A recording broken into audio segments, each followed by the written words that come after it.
What's up, Deaners? In today's video, we're going to talk about one of the most important but least discussed systems in Ghosts of Tabor. That's right, we're talking about the loot. How do we know what's worth taking? How can we know what to take and what to leave behind? Well, in this video, I, Dino, the Taborian scientist, am going to help you figure out the answer to that question. So to give a quick reference to what this video will cover, we need to discuss the flat screen inspiration to Ghosts of Tabor, Escape from Tarkov. So with Tarkov, items are flat and take up a number of cells in your inventory. So with this system, you can prioritize items based on their value per cell.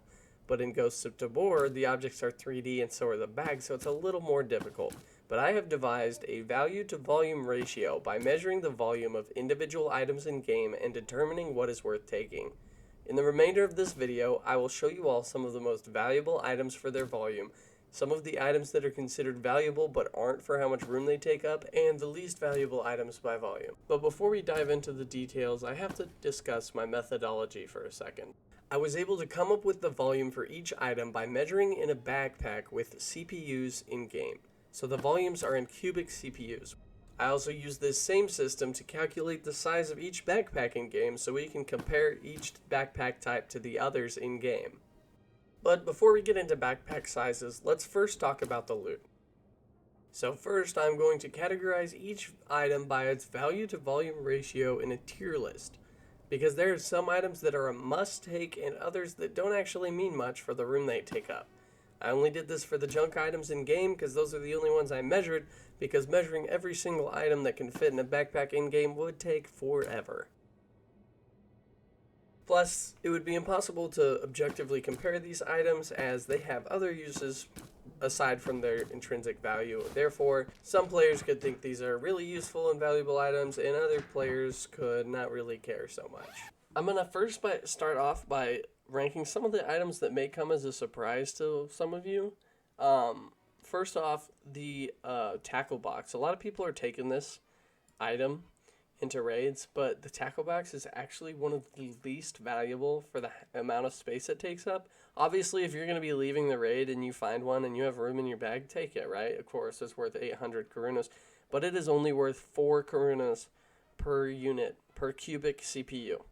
So it's actually an extremely low value item to take, as well as the fishing rod. So just all the fishing gear is garbage. The fishing rod is the least valuable item by volume, at 3 karunas per unit.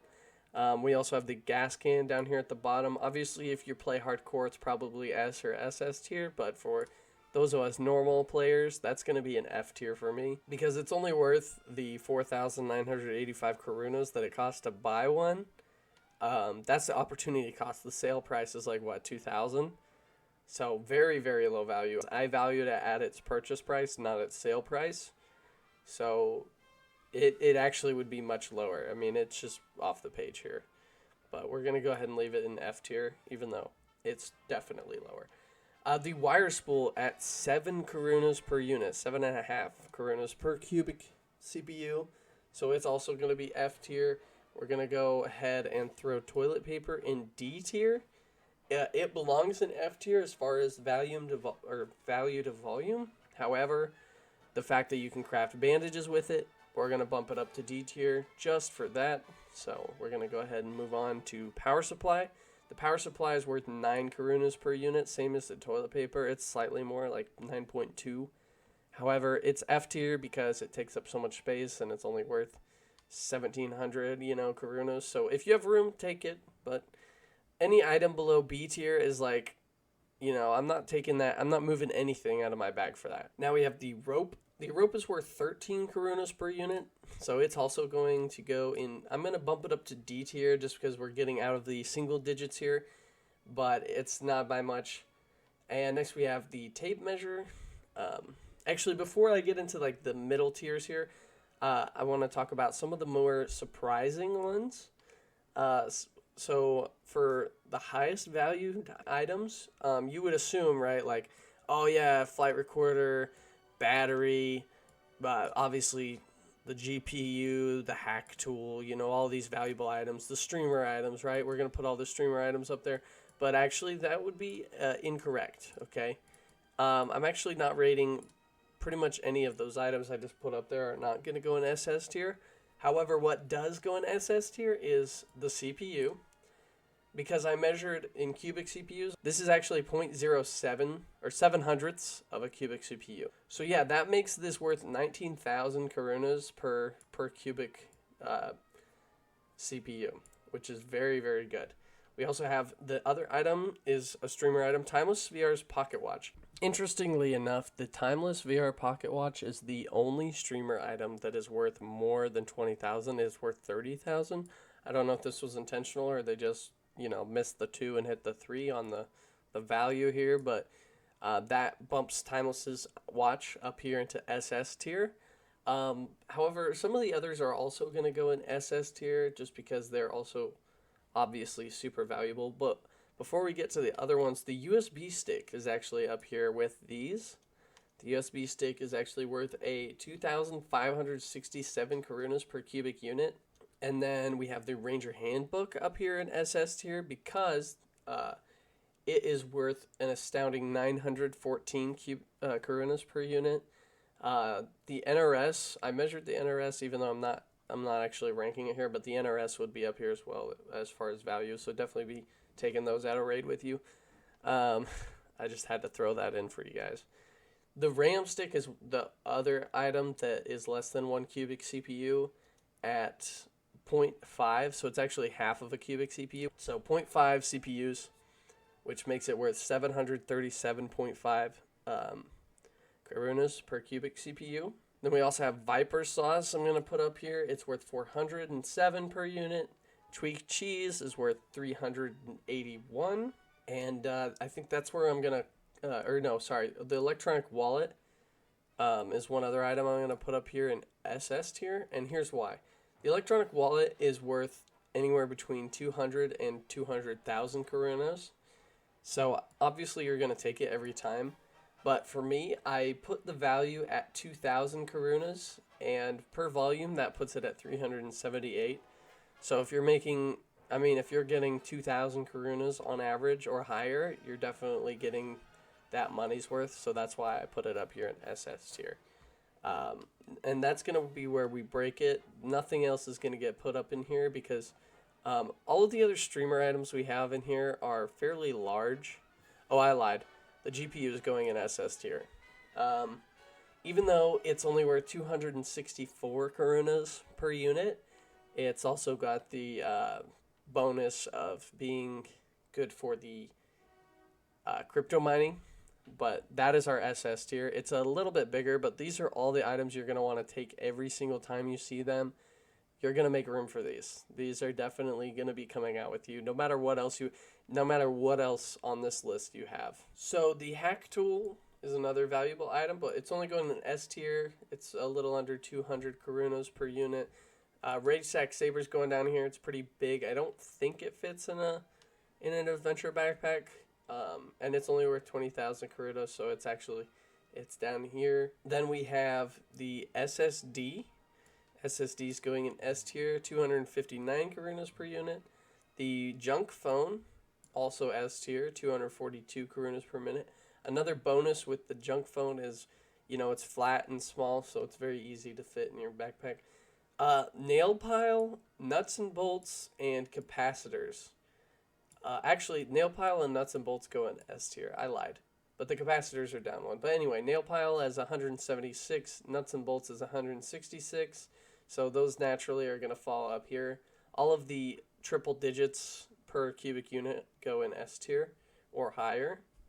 So we have, nail pile, nuts and bolts. So the Mahina is the last item I'm going to be putting in S tier because it is worth 20,000 and it's worth 151 Karunas per cubic unit.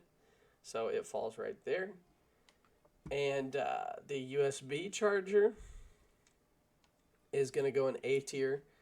The walkie-talkie and the power bank, spark plugs. I'm trying to speed up this part because I think it's getting a little boring here. So all of these items in A tier are between, they're all under 100 Karunas per unit, but more than 50. So we're also putting York's skull down here because based on value alone, it's only worth 51 Karunas per unit. Actually, so I lied again. I'm bumping it up to S tier just because it opens the House of Scott. So that if it didn't open the House of Scott, it would be an A tier. But it bumps up to S tier because of the fact that it opens House of Scott, even though it barely fits in an adventure bag. Because of its size and shape and how hard it is to stack things around it, it definitely makes it like a really tough question. But the value and opening the House of Scott bumps it up to here. So moving on, we're going down to B tier. So fun fact, the car battery and flight recorder go in. Actually, you know what? Flight recorder is C tier, but we'll get to that. The car battery is B tier because it's only worth 43 Karunas per unit. Pressure gauge, 37. The PC fan at 32. The journal at 32. And the camera lens is 28. Scrap metal at 27. And then the rest of these are going to go... These, I guess B and C tier are kind of like in the middle. But I'm going to put these below just because they are lower value. So these kind of could all be one tier. I guess I could have consolidated those. In fact, I will just throw these up here. So let's just pretend that C tier doesn't exist right now. I guess I could have... What can I do? I can do this. Hey, look at that. No more C tier. Goodbye. Okay, there we go. I'm sorry, I'm kind of just doing this on the fly, but this is my ranking at the end. So that is Dino's junk tier list. I hope you enjoyed. We're going to go back to Dino with the backpack volume measurements. So take it away. So now we need to know how much room does each backpack have in our cubic CPU measurement. For the methodology of this, I use the same system of measuring using CPUs, RAM sticks, which are just 5 CPUs, and the hack tool, which is 10 CPUs across. This made this a lot easier. It may have flawed it slightly, but it was already flawed to begin with. Let's be honest, this is not a perfect measurement, but it's close enough. So for the Sling backpack, it is 790 cubic CPUs. The Adventure backpack has a volume of 2,595 CPUs. The Krtek G4 has a volume of 3,837 cubic CPUs plus the gun slot. And the Ragnar backpack holds an astonishing 8,044 cubic CPUs. So essentially, that means that the Sling backpack is less than 1/10 the size of the Ragnar. That's a fun fact. So hopefully this guide has helped you understand the size differences in Ghosts of Tabor as far as items and backpacks go. And I hope this will guide you into deciding what is worth taking and what to leave behind. I have been Dino, your Tabor scientist. Thank you so much for watching, and please consider liking and subscribing if you found this video informational or entertaining, and I have been Dino. Goodbye.